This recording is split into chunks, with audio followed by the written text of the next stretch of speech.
ஓ பரிசுத்த ஆவியே, என் ஆன்மாவின் ஆன்மாவே, உம்மை ஆராதனை செய்கிறேன்.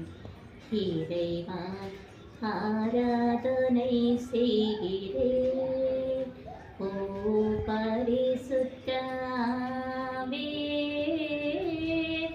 என் ஆன்மாவின் ஆன்மாவே, உம்மை ஆராதனை செய்கிறேன்.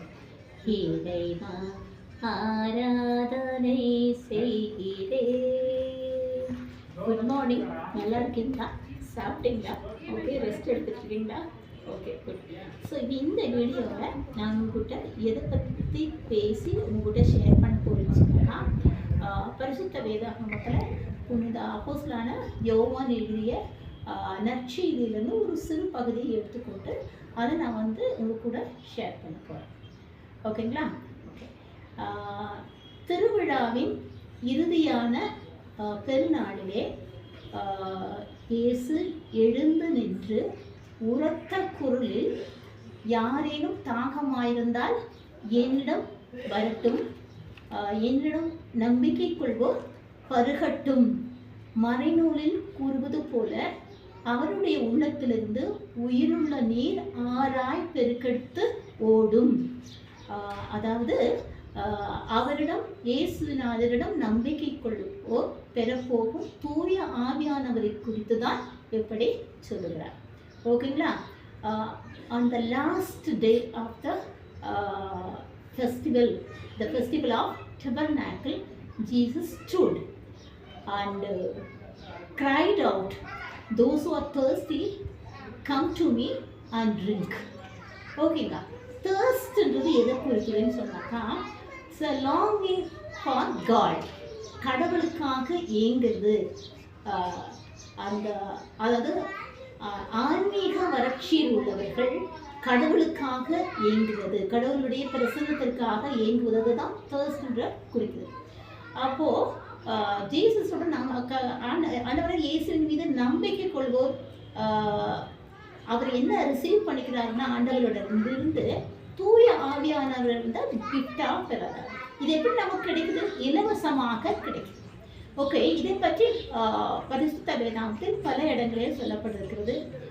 பார்த்தோம்னா இதே அப்போஸ்தலனான யோவான் எழுதிய நற்செய்தியில் 4வது அதிகாரத்தில் ஜீசஸ் சமாரியாவுக்கு போவார். சமாரியா பகுதியில் நடந்துட்டு இருக்கும்போது ஒரு நண்பகல் வேலை, ஒரு பசி தாகம், அவர் கிணற்றுக்கு பக்கத்தில் உட்காருவார். அப்போது அதோடைய சீடர்கள் உணவு வாங்குறதுக்கு பக்கத்தில் போயிருப்பாங்க. அப்போ ஒரு பெண் அந்த கிணத்துலேருந்து தண்ணி எடுக்க வருவாங்க, ஒரு சமாரிய பெண்ணை. இப்போ சமாரியர்களும் யூதர்களும் பழிக்க மாட்டாங்க. காரணம் இந்த சமாரியர் புறவேற்காரனுடைய கலப்பு திருமணத்தை வச்சிருந்தனால அவங்கள்ட்ட பழக மாட்டாங்க. யாரு? யூதர்கள் இல்லை. சமாரியர் தாழ்ந்தவர்களாக அவங்க கருதுவாங்க. அப்போ ஜீசஸ் என்ன பண்ணுறது, பெண்கிட்ட கொஞ்சம் குடிக்கிறது தண்ணி கொடுங்கிறதுக்கு, நானும் சமாரிய பெண், நீரோ யூதர், எப்படி நீங்கள் தண்ணி என்கிட்ட கேட்குறீங்க அப்படின்னு போது ஜீசஸ் சொல்லுவார், கடவுளின் கொடை என்னது என்பதையும் உன்னிடத்தில் தண்ணீர் கேட்பவர் யார் என்றும் அறிந்திருந்தால் நீரே என்னிடம் நீர் கேட்டிருப்பீர் அப்படின்னு சொல்கிறார். புரியுங்களா? ஸோ இது இப்படி இருக்கட்டும். இப்போ திருவெளிப்பாடு பார்த்தீங்கன்னா, திருவெளிப்பாட்டு நூலில் 21வது அதிகாரம் 6வது வசனத்தில் என்ன சொல்லப்பட்டிருக்குங்கன்னா, தாகமாய் இருப்போருக்கு நான் வாழ்வதொரும் நீர் ஊற்றிலிருந்து இலவசமாய் குடிக்க கொடுப்பேன் அப்படின்னு. அந்த 22வது அதிகாரத்தில் 17வது வசனத்தில் கொஞ்சம் வேறமாக இருக்கும். தாகமாய் இருப்போர் என்னிடம் வரட்டும், என்னிடம் நம்பிக்கை கொள்வோர் இலவசமாய் வாழ்வதொரு நீரை பருகட்டும் அப்படின்னு இருக்கும். இது எல்லாமே அந்த நீர் பரிசுத்த ஆவியானவரை, தூய ஆவியானவரை குறிக்குதுங்க. ஓகே, இப்போ அந்த திருவிழாவை பற்றி நம்ம சொல்லணும் இல்லைங்களா?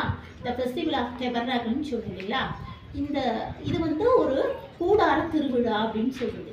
இந்த கூடார திருவிழா யூதர்கள் கட்டாயமாக வருஷத்துக்கு ஒரு தடவை 7 நாள் கொண்டாடணும். ஓகேங்களா? முதல் நாளும் அந்த 8வது நாள், இந்த 8வது நாள் வந்து நிறைவு நாள். இந்த 2 நாட்களும் ஓய்வு நாட்கள். இது எப்படி பண்றாங்கன்னு சொன்னாக்கா, நிலத்தின் பலனை அறுவடை செய்த பின்னும் ஆலைகளின் பலனை, அதாவது நிலத்தின் பயணம் போது இந்த அவங்க என்ன விதைச்சு எடுக்கிறாங்களோ அது, ஆலைகள் சொல்லும்போது திராட்சை, முக்கியமாக திராட்சை. ஸோ ஆலைகளின் பலனையும் அறுவடை செய்த பிறகு அவங்க வந்து இந்த விழாவை கொண்டாடு கடவுளுக்கு நன்றி கூறி, அதோடு சேர்ந்து அந்த 40 வருஷம் அந்த அவங்க அந்த கூடாரங்கள்ல, அது அந்த பாலைவனத்தில் கூடாரங்கள்ல வாழ்ந்து இருந்தாங்க இல்லையா, அதை நினைவு கூறி இதுக்காக நன்றி கூறி கடவுளுக்கு ஒரு கடவுளுக்கு நன்றி கூறி ஒரு செலிப்ரேட் பண்ற ஒரு விழா தான் இது. இது வந்து மிக சந்தோஷமாக யூதர்கள் கொண்டாடுவாங்க. ஓகேங்களா? ஸோ ஓகே, இப்போ இந்த எல்லா வாசகங்களும் எதுக்கு இன்னும் கூட இருக்கு, இன்னும் ஒரு பகுதி கூட இருக்குது. ஐசாயா 55:1 வசனம். அதுல என்னன்னு சொன்னாக்கா,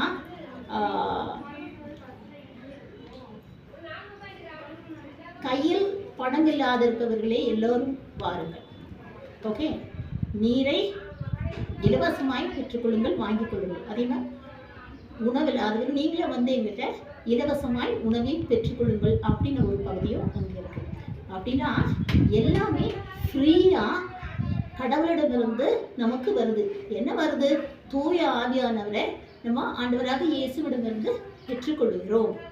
ஓகே, இப்போ இந்த எல்லா அனைத்து பகுதிகளும் எதை காட்டுதுன்னு சொன்னா, Jesus is the ultimate source of the spiritual sustenance in the world filled with broken system. அப்படின்னா என்னன்னு சொன்னாக்கா, நாம் வாழும் உலகம் எப்படிப்பட்ட உலகம்? பலவிதமான ஒரு பிளவுபட்ட ஒரு நிலைமையில இருக்கு. இந்த பிளவுபட்ட நிலைமையில என்னன்னு சொன்னாக்கா, எல்லாரும் மனிதர்கள் தான். ஆனா அந்த மனிதர்களுக்குள்ள எத்தனை வேறுபாடு! பொருளாதார ரீதியில வேறுபாடு. ஏழை பணக்காரன், பல வீடுகளை கொண்டு, மாடி வீடுகளை கொண்டு இருப்போர் வீடே இல்லாம பிளாட்பாரத்துல தங்கி இருப்பாங்க. அப்படி சமூக நிலையில எடுத்துக்கும் போது அங்கேயும் ஏற்ற தாழ்வு, ஜாதி வித்தியாசம் இல்லைங்களா?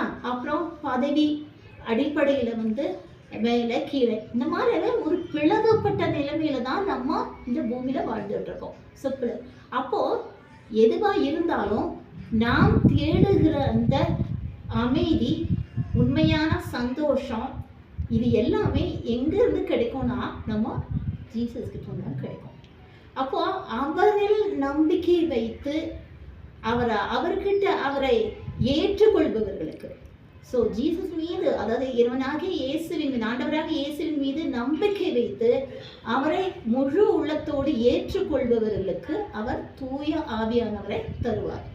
அப்போ நம்ம தூய ஆவியானவரை நம்ம பெற்றுக்கொள்ளும் போது, ஆண்டவராக இயேசுவில் நம்பிக்கை வைத்து அவரை ஏற்றுக்கொள்ளும் போது நம்ம தூய ஆவியானவரால் நிரப்பப்படும்.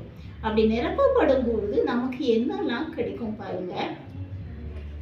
அன்பு, மகிழ்ச்சி, அமைதி, பொறுமை, பரிவு, நன்னயம், நம்பிக்கை, கனிவு, தன்னடக்கம். பாருங்க, யோசித்து பாருங்க, ஒரு மனுஷனுக்கு என்ன ரொம்ப அத்தியாவசியமான விஷயம்? அவனுக்கு வந்து சந்தோஷம் இருக்கணும் இல்லைங்களா? அன்பு இருக்கணும், சந்தோஷம் இருக்கணும், அமைதி இருக்கணும், இது எல்லாமே இருக்கும்.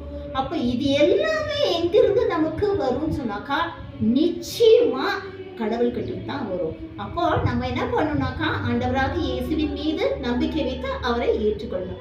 ஓகேங்களா? Bye. Thank you so much for listening to my video. Bye bye.